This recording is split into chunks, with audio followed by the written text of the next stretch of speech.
નમસ્કાર, વાકશક્તિ ન્યૂઝમાં આપનું સ્વાગત છે. દાઉદી વોરા સમાજના 53મા ધર્મગુરુ દાહોદ ખાતે પધાર્યા. વિશ્વભરમાં પથરાયેલા દાઉદી વોરા સમાજના 53મા ધર્મગુરુ સૈયદના મુફદ્દલ સૈફુદ્દીન સાહેબ દાહોદ ખાતે પધાર્યા હતા. દાહોદના ઝાલોદ રોડ પર આવેલી જમાલી સ્કૂલ ખાતે સૈયદના સાહેબના સ્વાગત માટે શ્રદ્ધાળુઓ ઉમટી પડ્યા હતા. આ પ્રસંગે સ્થાનિક વહીવટી અધિકારીઓ, મહાનુભાવો અને સમાજના અગ્રણીઓએ પણ ઉપસ્થિત રહી તેમનું ઉષ્માભર્યું અભિવાદન કર્યું હતું.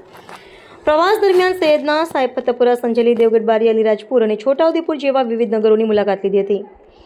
ફતેપુરા સ્થિત ફખરી મસ્જિદ ખાતે તેઓ વિશેષ પ્રવચન આપ્યું હતું, જેમાં તેઓ પ્રમાણિકતા, નૈતિક મૂલ્યો, સામાજિક જવાબદારી અને માનવતાવાદી સેવાઓ પર ભાર મૂક્યો હતો.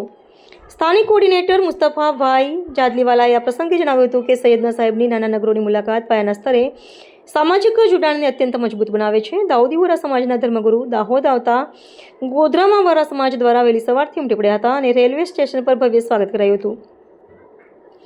પોતાના પ્રવાસ દરમિયાન સૈયદના સાહેબ ફતેપુરા, સંજેલી, દેવગઢ બારિયા, અલીરાજપુર અને છોટાઉદેપુર જેવા વિવિધ નગરોની મુલાકાત લીધી હતી, જ્યાં તેઓ સમાજના સભ્યોને મળ્યા હતા અને ધર્મસભાને સંબોધિત કરી હતી. ફતેપુરામાં તેઓ ફખરી મસ્જિદ ખાતે પ્રવચન આપ્યું હતું, જેમાં તેઓ પ્રમાણિકતા, સામાજિક જવાબદારી અને સમાજ સેવાના મૂલ્યો પર ભાર મૂક્યો હતો.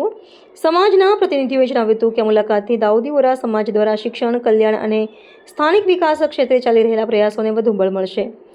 આ મુલાકાતના આયોજન સાથે સંકળાયેલા સ્થાનિક કોર્ડિનેટર મુસ્તફા જાદલીવાલાએ જણાવ્યું હતું કે સૈયદના સૈફુદ્દીન સાહેબની નાના નગરોની મુલાકાત પાયાના સ્તરે સામાજિક જોડાણને મજબૂત કરવામાં આવે અને સામાજિક તેમજ વિકાસલક્ષી પ્રવૃત્તિઓમાં સહભાગી થવા માટે પ્રોત્સાહિત કરવામાં મહત્વની ભૂમિકા ભજવે છે. દાઉદી વોરા સમાજ પ્રોજેક્ટ રાઇઝ જેવા પ્લેટફોર્મ હેઠળ શિક્ષણ, આરોગ્ય અને પર્યાવરણ ક્ષેત્રે તેમના યોગદાન માટે જાણીતો છે અને શહેરી તેમજ ગ્રામીણ વિસ્તારોમાં નિયમિતપણે આવા કાર્યક્રમો યોજતું રહેશે. રિપોર્ટર જિગ્નેશ બારિયા.